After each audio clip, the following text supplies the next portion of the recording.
Every year in the United States alone, 2,077,000 couples make a legal and spiritual decision to spend the rest of their lives together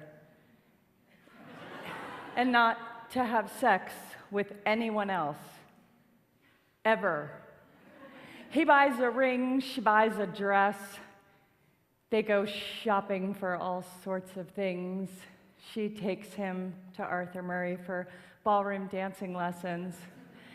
And the big day comes, and they'll stand before God and family and some guy her dad once did business with, and they'll vow that nothing, not abject poverty, not life-threatening illness, not complete and utter misery will ever put the tiniest damper on their eternal love and devotion. These optimistic young bastards promise to honor and cherish each other through hot flashes and midlife crises and a cumulative 50-pound weight gain until that far-off day when one of them is finally able to rest in peace. You know, because they can't hear the snoring anymore.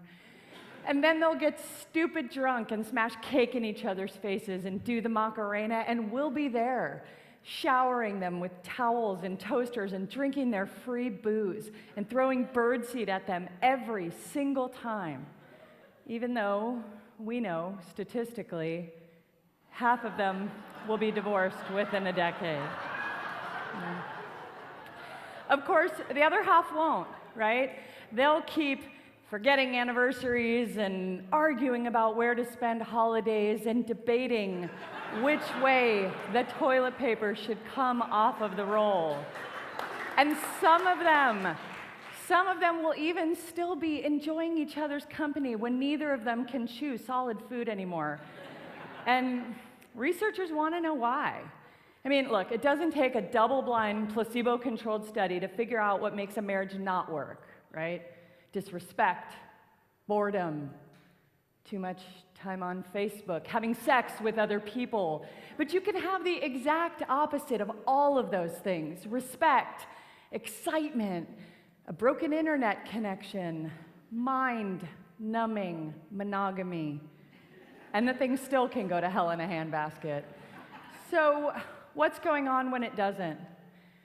What do the folks who make it all the way to side-by-side burial plots have in common? What are they doing right?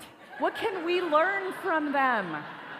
And if you're still happily sleeping solo, why should you stop what you're doing and make it your life's work to find that one special person that you can annoy for the rest of your life? Well, researchers spend billions of your tax dollars trying to figure that out. They stalk blissful couples and they study their every move and mannerism, and they try to pinpoint what it is that sets them apart from their miserable neighbors and friends. And it turns out the success stories share a few similarities, actually beyond they don't have sex with other people. For instance, in the happiest marriages, the wife is thinner and better looking than the husband. It's obvious this leads, right?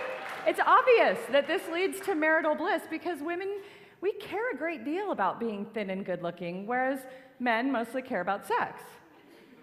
Ideally, with women who are thinner and better looking than they are. The beauty of this research, though, is that no one is suggesting that women have to be thin to be happy. We just have to be thinner than our partners.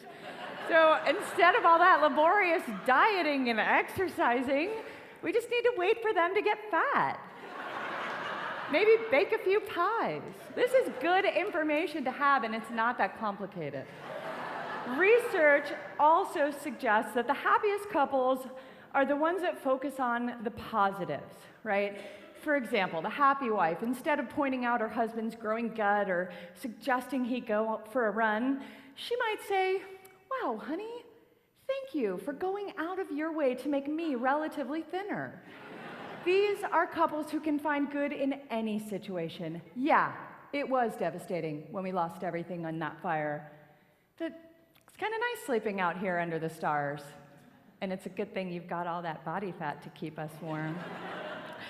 One of my favorite studies found that the more willing a husband is to do housework, the more attractive his wife will find him. Because we needed a study to tell us this. But here's what's going on here. The more attractive she finds him, the more sex they have. The more sex they have, the nicer he is to her. The nicer he is to her, the less she nags him about leaving wet towels on the bed, and ultimately, they live happily ever after. In other words, men, you might want to pick it up a notch in the domestic department. Here's an interesting one. One study found that people who smile in childhood photographs are less likely to get a divorce. This is an actual study, and let me clarify. The researchers were not looking at documented self-reports of childhood happiness or even studying old journals. The data were based entirely on whether people looked happy in these early pictures.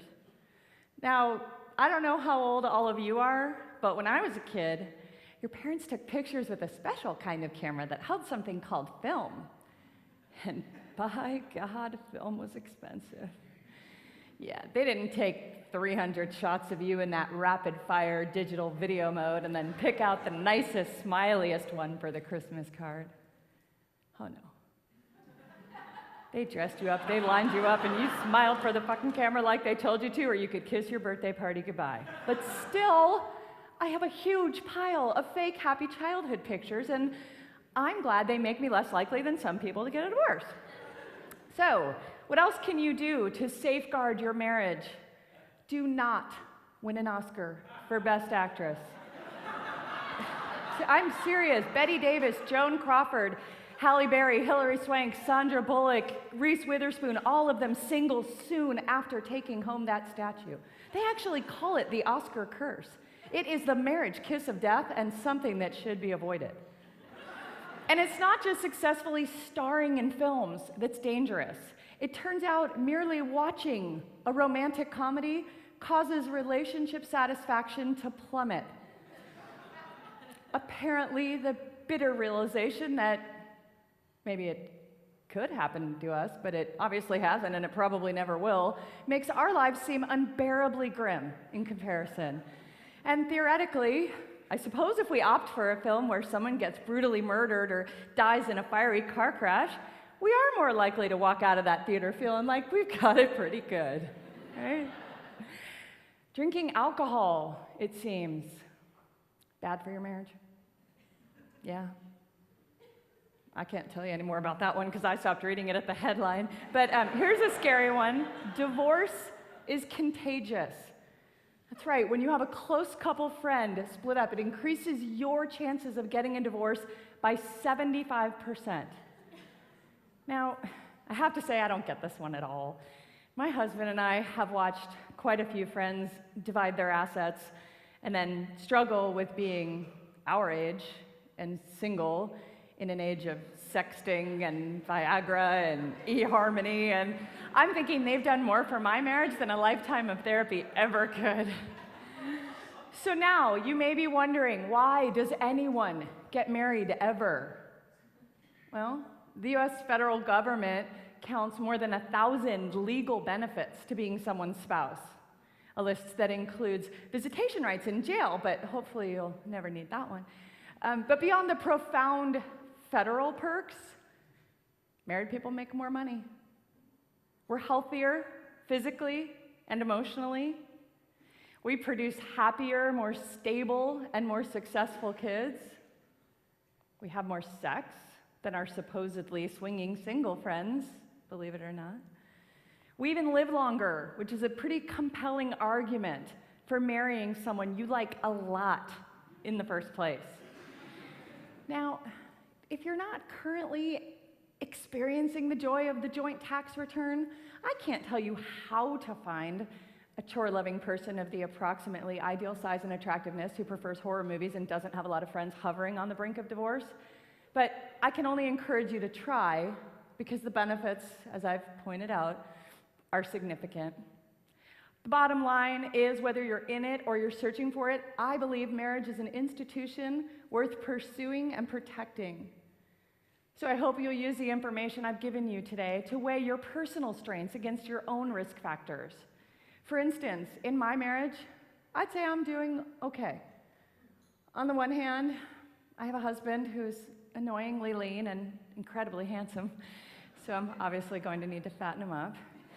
And like I said, we have those divorced friends who may secretly or subconsciously be trying to break us up, so we have to keep an eye on that. And we do like a cocktail or two. On the other hand, I have the fake happy picture thing. And also, my husband does a lot around the house and would happily never see another romantic comedy as long as he lives. So I've got all those things going for me. But just in case, I plan to work extra hard to not win an Oscar anytime soon. And for the good of your relationships, I would encourage you to do the same.